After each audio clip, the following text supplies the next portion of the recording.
নমস্কার ফ্রেন্ডস, সবাইকে সাহাস cooking blogs চ্যানেলে স্বাগতম। আজকের রেসিপি হচ্ছে ডাটা আলু বেগুন দিয়ে কাতলা মাছের ঝোল। এখানে নিয়েছি কিছু টুকরো করে রাখা বেগুন, আগে থেকে ভাপিয়ে রাখা ডাটা আলু ও কাতলা মাছ। প্রথমে মাছগুলোতে পরিমাণ মতো হলুদের গুঁড়ো, মরিচের গুঁড়ো ও সামান্য লবণ দিয়ে দেব।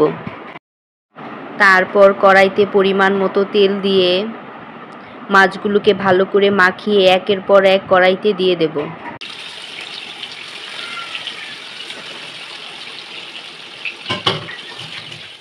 মাছগুলোকে দুপাশ উল্টিয়ে একটু লাল করে ভেজে নেব।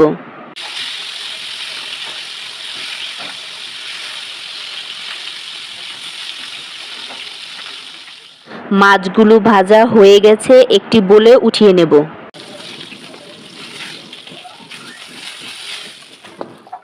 তারপর কড়াইতে তেল দিয়ে মেথি ফোড়ন দিয়ে সবজিগুলোকে দিয়ে কিছুক্ষণ ভেজে নেব।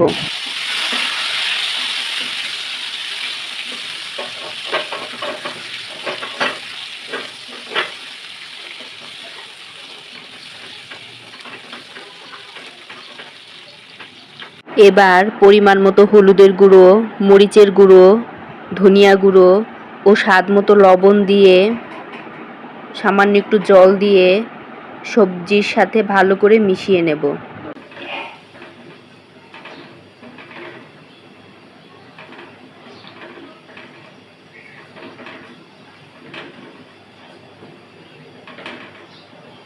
এখন ঢাকনা দিয়ে ঢেকে দেব। 1 চা চামচের মতো জিরা বাটা দিয়ে একটু নেড়ে ঢাকনা দিয়ে ঢেকে দেব সিদ্ধ হয়ে আসা পর্যন্ত। সবজিটা সিদ্ধ হয়ে তেল উঠে এসেছে।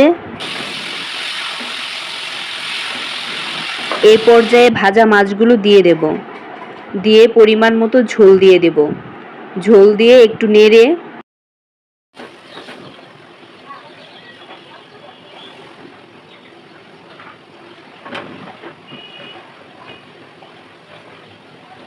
ঢাকনা দিয়ে ঢেকে দেব ঝোলটা ফুটে আসা পর্যন্ত।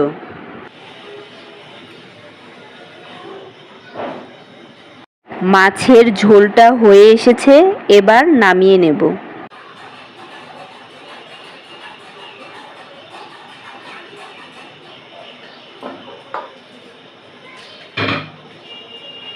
হয়ে গেল আমার ডাটা আলু বেগুন দিয়ে কাতলা মাছের ঝোল।